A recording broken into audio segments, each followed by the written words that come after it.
Hello guys, tara, luto tayo pansit. 4 na menu po ang lulutuin natin. Meron po tayong pork chop. Ayan po. Kina-fried ko na po ito sa crispy fry. A few moments Naka-ready na po later. ito. Tsaka meron tayong lumpia. Lumpiang singkamas po ito guys. Yes, 3 menu na pala lulutuin ko. At saka meron pa akong pahabol. Ayan, meron po tayong Pizza Hut. Ayan, binigay lang ito po sa akin guys yung Pizza Hut. Ito po yung gift sa akin sa pag-birthday. Ito na guys, kulong-kulo na po yung sabaw natin sa pansit. Ilagay na po natin yung ating pansit. Ayan, pampahaba ng buhay. Nag-anak ko luto.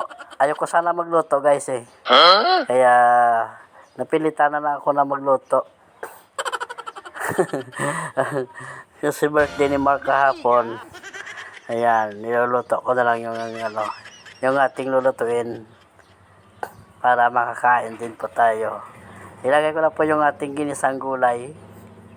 Ayan po. Meron po itong hipon. Ayan guys, diba? Napakaganda talaga tignan pag marami tayong sangkap may lagay sa ating pansit. Kompletong-kompleto po. Ayan. Gusto ko po dito guys, half cook lang sana sa pagluluto. Ayan, nilagay ko na po ng malaking hipon. Ayan, ito lang po, konti lang naman yung pansit niluluto ko. Pero I'm sure marami na rin yan pag naluluto na. Half kilo lang po itong pansit, isang supot ba. Pero pag once naluto na marami, ayan, ilagay po natin ating oyster sauce. Wow, napakasarap. Maparami na naman tayo kain ito. Ubusin ko na lang ito ilagay ang oyster sauce. Kasi ang oyster sauce guys, mapasarap talaga sa atin mga niluluto. Lalo na po nag-adobo tayo ng baboy or kahit anong adobo po. Ayan. Kasi ayokong mawala yung oyster sauce sa pagluluto ko. Isang napakalaking bagay talaga pag meron tayong pampalasa sa ating bawat iniluluto. Ayan. Ito na guys yung ating finished product na luto na po ito. Ayan.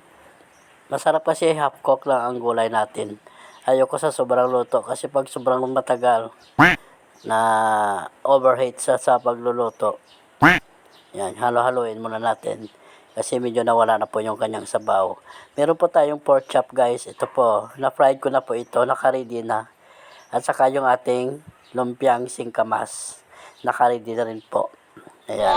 Kaya pinagsama ko na lang dito sa pagluluto. O diba, sampat talaga guys. Magandang pagka-partner yung ating presentation nating mga pagkain. Isang buo po ito guys na Pizza Hut. Hot spicy po ito yung sauce niya. Sobrang anghang. Ayan. Ito na guys yung ating finished product. Kaya tara na po, kakain na po tayo. A few moments Ito lang ang later. niluluto ko sa aking birthday. Kasi nakakatamad na magluto ng marami. Maraming salamat po. Hanggang dito lamang po ang aking video. Thanks for your watching.